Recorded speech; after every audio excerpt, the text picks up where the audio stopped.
بہت سی خواتین کا یہ سوال ہے کہ حضرت صاحب ہم نماز بھی پڑھتی ہیں، ذکر اذکار بھی کرتی ہیں، لیکن ہمارا چہرہ روشن نہیں ہے، ہمارا چہرہ منور نہیں ہے، روشن نہیں ہے۔ چاہے مرد حضرات ہوں، سوال کیونکہ عورتوں کی طرف سے ہے اس لیے میں مخاطب ان کو کر رہا ہوں، مرد ہو یا عورت ہو، اللہ تعالیٰ جو چہرے کا روشن ہونا ہے اس کا تعلق جو ہے وہ تقوی کے ساتھ ہے۔ کس کے ساتھ ہے؟ تقوی کے ساتھ۔ جس طرح میں نے ابھی قرآن بھی پڑھا، یا ایھا الذین آمنوا اتقوا اللہ، اے ایمان والو تقوی اختیار کرو۔ پھر ہم نے اللہ سے سوال کیا، قرآن سے سوال کیا کہ یا اللہ کتنا تقوی اختیار کریں، تو قرآن نے ہمیں کیا جواب دیا ہے؟ فاتقوا اللہ ما استطعتم، جتنی تمہارے اندر استطاعت ہے اتنا تقوی اختیار کرو۔ تو اللہ بولو جتنا اپنے آپ کو گناہوں سے بچاؤ گے، اللہ تمہارے اعضاء کو یعنی چہرے کو، ہاتھوں کو، کیا پورے بدن کو منور کرتا جائے گا۔ اس کے لیے کسی وظیفے کی ضرورت نہیں ہوتی، یہی وظیفہ ہے۔ میں نے کہا ہے گناہوں سے بچاؤ، شاید آپ نے بات سمجھی نہیں ہے۔ میں نے یہ نہیں کہا نیکیاں کرو۔ تقوی کے معنی گناہوں سے گریز کرنا، بچانا، پرہیز کرنا ہے۔ میں نے یہ بات ہرگز نہیں کہی کہ نیکیاں کرو، نیکیاں کرو، نیکیاں کم کرو لیکن گناہ نہ کرو۔ ہم کیا کرتے ہیں، جیسا رمضان مبارک میں ہم نیکیاں بھی کیے جا رہے ہیں اور بازاروں میں پھر کے ونڈی بھی جا رہے ہیں، تو چہرے کیسے روشن ہو جائیں گے؟ یعنی سارا دن روزہ رکھا، بھوکے پیاسے رہے اور رات کو بازاروں میں پھر کے سارا کچھ بانٹ آئے تو چہرہ منور کیسے ہو جائے گا؟ تو تقوی کے معنی نیکیاں زیادہ کرنا نہیں ہے، تقوی کے معنی ہے گناہوں سے بچنا۔ تو اس لیے میں نے ہرگز آپ کو نہیں کہا کہ نیکیاں زیادہ کرو، میں نے یہ کہا ہے کہ گناہوں سے بچو۔ تو اللہ جب گناہوں سے بچو گے تو نیکی ایک بھی کرو گے تو وہ بھی آپ کو روشن کر دے گا، وہ بھی آپ کو روشن کر دے گا۔ دو چار باتیں میں آپ کو بتا دیتا ہوں۔ جس طرح وہ خاتون نے جنہوں نے یہ سوال کیا ہے کہ ہم ذکر اذکار کرتے ہیں، یعنی قرآن پڑھتے ہیں، نماز پڑھتے ہیں، لیکن ہمارا چہرہ روشن نہیں ہوتا۔ جواب میں دے گیا ہوں لیکن آپ سمجھے نہیں، میں وضاحت کر دیتا ہوں۔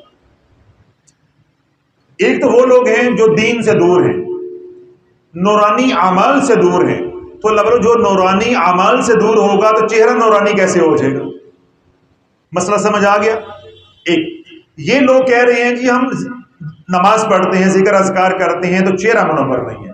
تو اس کا جواب بھی میں نے دیا ہے کہ ذکر اذکار کیا، تسبیحات کی، وظائف پڑھے اور آدھو وظائف کیے یا اور کوئی اعمال ہیں وہ اچھے نیک اعمال وہ کیے، سارا دن غیبت کی،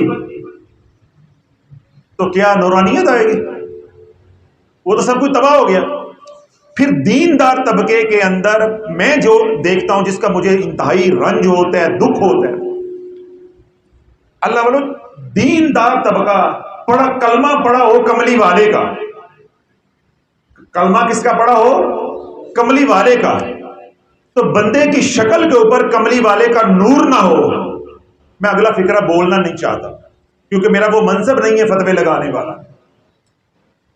ہم اولاد کو دیکھ کے ماں باپ کا عکس سمجھ جاتے ہیں، سمجھ جاتے ہیں۔ ماں باپ گورے چٹے ہیں تو ہم گمان کیا کریں گے؟ اولاد بھی گوری چٹی ہوگی۔ اگر اولاد گوری چٹی ہم دیکھتے ہیں تو ہمارے ذہن میں کیا آئے گا؟ ان کے ماں باپ بھی گورے چٹے ہوں گے۔ سمجھ آ جاتا ہے؟ اللہ کے نبی علیہ الصلوۃ والسلام جتنے منور تھے، یا آپ کا چہرہ انور جتنا منور تھا، زمانے میں کسی کا تھا، کلمہ اس منور ہستی کا پڑھا ہو، اس چہرہ انور کا پڑھا ہو اور چہرے کے اوپر لعنت ہو، اس کا کیا مطلب ہے؟ اس کا کیا مطلب ہے؟ بے نہیں، آپ حضرات میرے سے مرید ہیں یا وابستہ ہیں، میرا رنگ ہی آپ کے اوپر نہ ہو تو کون سی بیعت، کون سی پیری مریدی؟ تو اللہ بلو اگر ہم نے کلمہ حضور علیہ الصلوۃ والسلام کا پڑھا ہے تو آپ کی سیرت کا اور آپ کی صورت کا فیضان اگر ہمارے اوپر نہیں ہے تو سمجھ لو صرف ہمارے پاس الفاظ ہیں، ایمان نہیں ہے، ایمان نہیں ہے۔ کیوں؟ جتنے ہم اعمال کرتے ہیں ان کو ہم کیا کرتے ہیں؟ برباد۔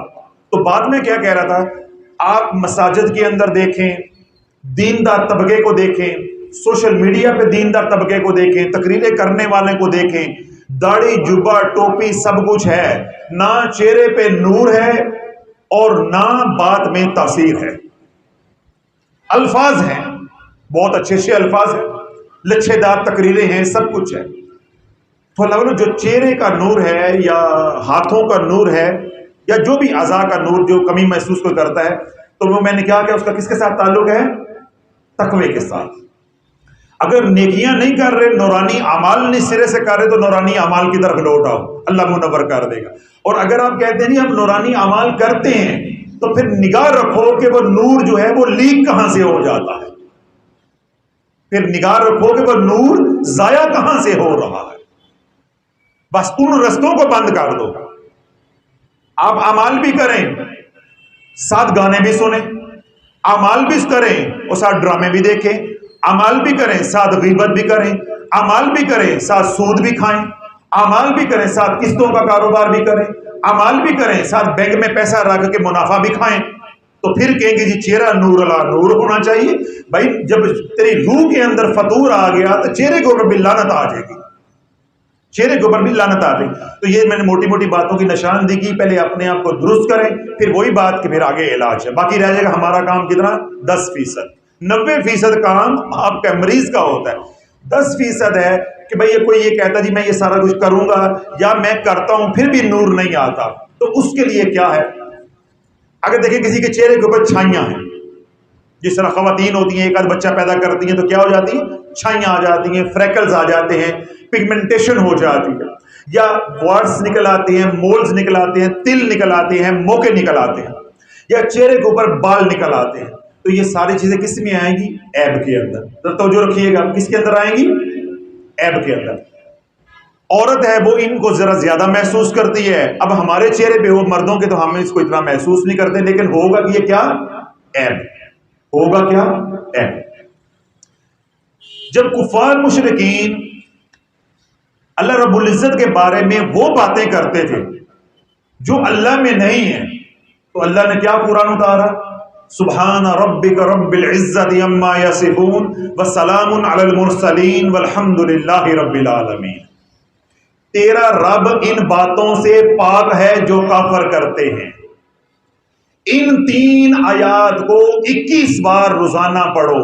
آپ تو نور کی بات کر رہے ہو، تیری پوری شخصیت کے اندر کوئی بھی عیب ہے جو 21 بار ان آیات کو علل صبح نہار منہ پڑے گا، علل صبح نہار منہ، بستر سے اترنے سے پہلے، زمین پہ پاؤں یوں لگانے سے پہلے، بیت الخلاء واش روم جانے سے پہلے، اٹھتے ہی کہے گا سبحان ربک رب العزت عما یصفون وسلام علی المرسلین والحمد للہ رب العالمین۔ اللہ اس کو ہر عیب سے پاک کر دے گا۔ آپ تو گورے رنگ کی بات کر رہے ہیں یا مول کی تلوں کی بات کر رہے ہیں، موقع کی بات کر رہے ہیں، چھائیوں کی بات کر رہے ہیں، پھنسیاں دانوں کی بات کر رہے ہیں، پھلیڑی کی بات کر رہے ہیں۔ نہیں بھائی، کوئی بھی عیب ہے پوری شخصیت کے اندر، جھوٹ بولنے کی عادت ختم نہیں ہوتی، آنکھ مٹکا کرنے کی عادت ختم نہیں ہوتی، یوٹیوب چھوڑی نہیں جاتی، اور سناؤ یہ لت چھوڑی نہیں جاتی، یا اور کوئی سموکنگ ہے وہ نہیں چھوڑی جاتی، بعض لوگوں کو کہتا ہے ہمارے سے چائے نہیں چھوڑتی۔ کوئی آپ سمجھتے ہیں میرے اندر کمی ہے، بس اس کمی کا ارادہ اور نیت کر کے علل صبح جو ہی بستر سے اٹھے، میں نے کیا کہا ہے کہ زمین پہ پاؤں نہیں لگانے، بستر پہ بیٹھے بیٹھے آپ نے پڑھنا سبحان ربک رب العزت عما یصفون والسلام علی المرسلین والحمد للہ رب العالمین۔ سورہ صفات کی آخری یہ 3 آیات ہے، سورہ صفات کی آخری 3 آیات ہیں، سبحان ربک رب العزت عما یصفون والسلام علی المرسلین والحمد للہ رب العالمین۔ اب یہ وظیفہ کس کام کے لیے پوچھا تھا؟ چہرہ پر نور ہو جائے۔ میں نے اس کو کھول کے کتنا بتا دیا ہے کہ ہر عیب کو دور کرنے کے لیے یہ عمل ہے۔ اولاد نشے پہ لگ گئی ہے، یہ عمل کروائیں۔ اولاد برے کاموں میں لگ گئی ہے، لڑکیوں کو چکر میں پڑ گئی ہے، یہ عمل کروائیں۔